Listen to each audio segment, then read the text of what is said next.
100 different from the standard Charger? How hot is the Hemi? Will the suspension system handle all that power?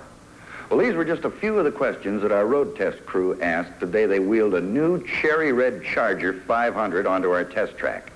This is obviously the car the Dodge boys designed for Daytona. Most of the supercars we test fall in the intermediate class, but this big full-size sedan tossed out some big surprises. This car would have to be placed somewhere at the top of the supercar ladder.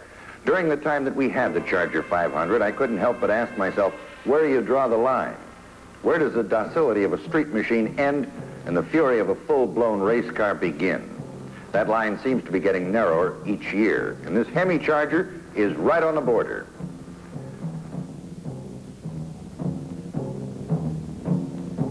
The exposed headlights mounted in the flush grille distinguish the 500 from the standard Charger.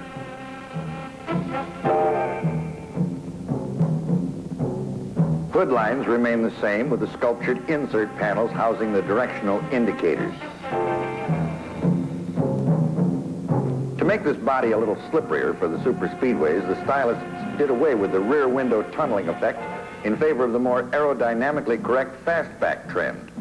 Apparently at high speeds a vacuum would form in the tunnel pocket, and on the high bank tracks in rebel country, this could mean 2 or 3 miles an hour extra.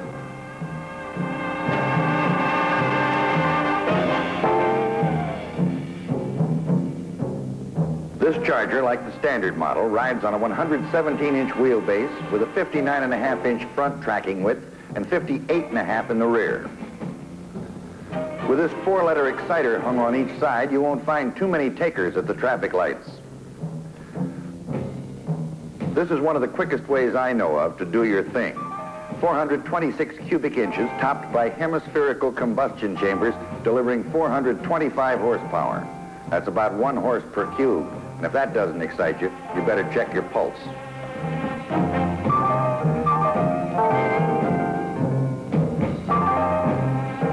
Accessibility to the trunk area leaves quite a bit to be desired on the standard Charger. But on this 500, the opening is even smaller. One of the crew members asked, how come they put the glove compartment in the rear?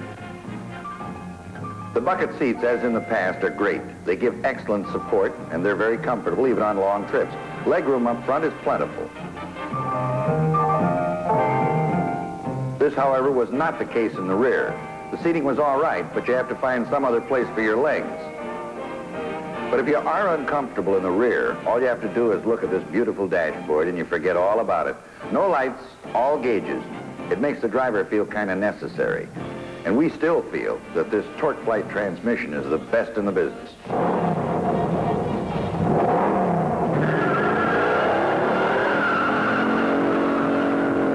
What a getaway car. 30 miles an hour in 2.8 seconds.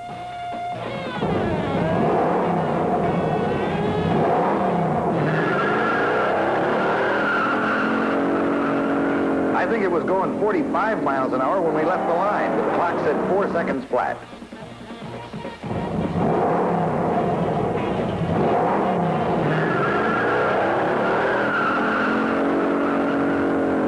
The third time out of the hole, our driver accelerated a permanent smile on his face. He had 60 in 6.9 seconds, and that's fast enough to wipe the stripes off. With this street rubber, we had more wheel spin than a Las Vegas roulette table. Our best quarter-mile goal was 14.1.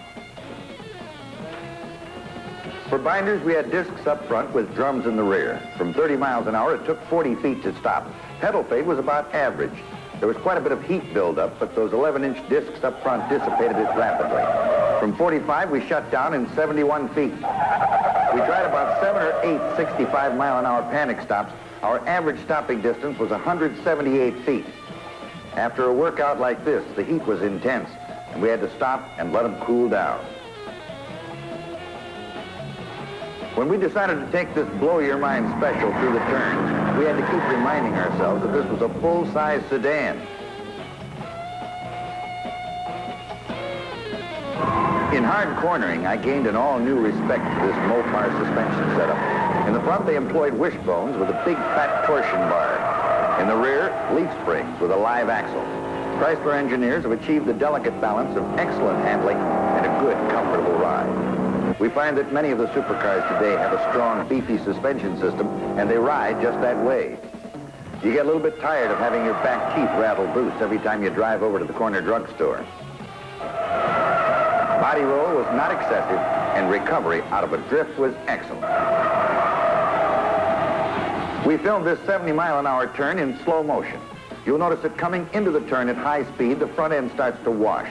But with that Hemi Hummer in the forward compartment, you can put your rear end anywhere you want it.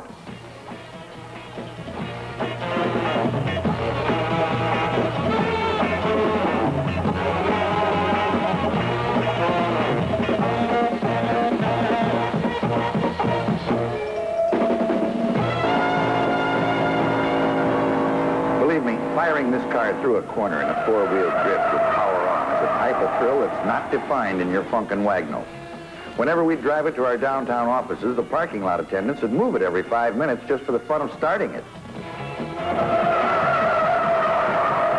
It only got 7 miles to the gallon, and it was noisy. But the Charger 500 is the kind of a car that quickens your pulse and puts a fire in your guts.